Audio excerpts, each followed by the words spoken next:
বিগত সরকারের আমলে ৬৩ জন সাংবাদিককে হত্যা করা হয়েছে।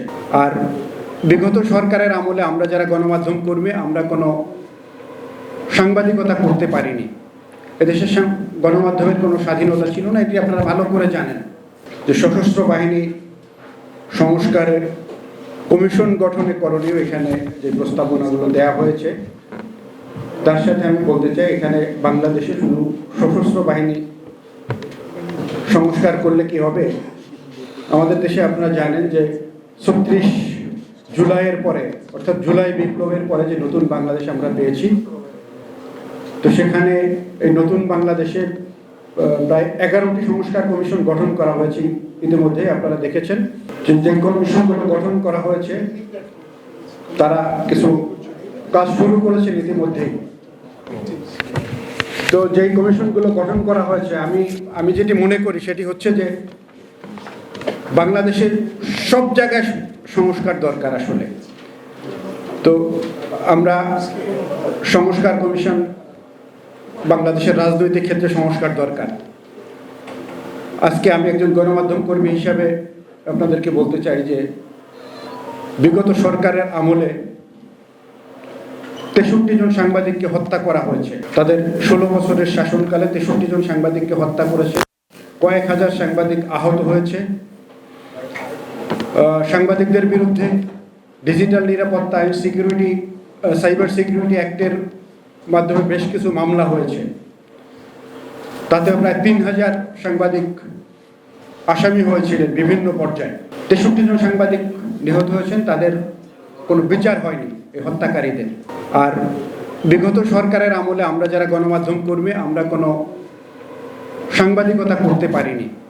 এদেশের গণমাধ্যমের কোনো স্বাধীনতা ছিল না, এটি আপনারা ভালো করে জানেন। ভিন্ন মতের যে কয়েকটি গণমাধ্যম ছিল তার মধ্যে অন্যতম ছিল দৈনিক আমার দেশ। সে আমার দেশকে বন্ধ করে দেওয়া হয়েছিল, দিগন্ত টেলিভিশনকে বন্ধ করা হয়েছে, ইসলামী টেলিভিশনকে বন্ধ করে দেওয়া হয়েছিল, চ্যানেল ওয়ান, সিএসবি সহ এক রাতে একটি অর্ডারের মাধ্যমে ৩৫টি অনলাইন নিউজ পোর্টালকে বন্ধ করে দেওয়া হলো বিগত সরকারের আমলে। হাজার হাজার গণমাধ্যম কর্মী সেখানে বেকার হয়ে গেলেন। এক একটি গণমাধ্যম বন্ধ করে দেওয়ার পরে আমার দেশের সম্পাদক রয়েছেন, ওনার যে প্রেস ছিল, যে স্থাপনা ছিল আমার দেশে, শত শত কোটি টাকা নষ্ট করে দেওয়া হয়েছে একটি গণমাধ্যম বন্ধ করে। এরকম অনেকগুলো গণমাধ্যম বন্ধ করার পরে যেই ক্ষতির সম্মুখীন দেশের গণমাধ্যম কর্মীরা হয়েছে, তো আজকে সেখানে গণমাধ্যম সেই সংস্কারের জন্য একটি কমিশন হয়েছে। তো সেই কমিশন কি কাজ করবে আমরা জানি না। আজকে এদেশের অর্থনীতি ধ্বংস করে দেওয়া হয়েছে, অর্থনীতি সংস্কার দরকার। এদেশের শিক্ষা ব্যবস্থা ধ্বংস করে দেওয়া হয়েছে, সেখানেও তো সংস্কার দরকার। আমরা অত্যন্ত দুঃখের বিষয়, কেউ কেউ রাগ হতে পারেন জানলে যে আজকে এই পরিবর্তনের পরে কিছু রাজনৈতিক দলের নেতাকর্মীরা শুধু নির্বাচনের জন্য অস্থির হয়ে গেছেন। আজকে এই অবস্থায় নির্বাচন দিয়ে কি করবেন তারা আমি জানি না। অন্তত আজকে যে রাষ্ট্র ব্যবস্থাকে একটি ব্যর্থ রাষ্ট্রে পরিণত করা হয়েছে, সেই সংস্কার না করে আজকে যে সুযোগটা এসছে যে এই রাষ্ট্র ব্যবস্থা মেরামতের জন্য, রাষ্ট্র ব্যবস্থা সংস্কারের জন্য, সর্বক্ষেত্রে সংস্কারের জন্য, সেই সংস্কারগুলো না করে আজকে এই দীর্ঘ 17 বছরে এদেশের বিভিন্ন সেক্টরের মানুষকে যেভাবে নির্যাতন নিষ্পেষণ করা হয়েছে, রাষ্ট্র ব্যবস্থাকে ধ্বংস করে দেওয়া হয়েছে, অর্থ ব্যবস্থা ধ্বংস করা হয়েছে, শিক্ষা ব্যবস্থা ধ্বংস করা হয়েছে, এদেশের সাংস্কৃতিক ব্যবস্থাকে ধ্বংস করে দেওয়া হয়েছে। তো সেখানে এইগুলো সংস্কার না করে হুট করে একটি নির্বাচন দিলে দেশের কোনো পরিবর্তন হবে কিনা আমি জানি না।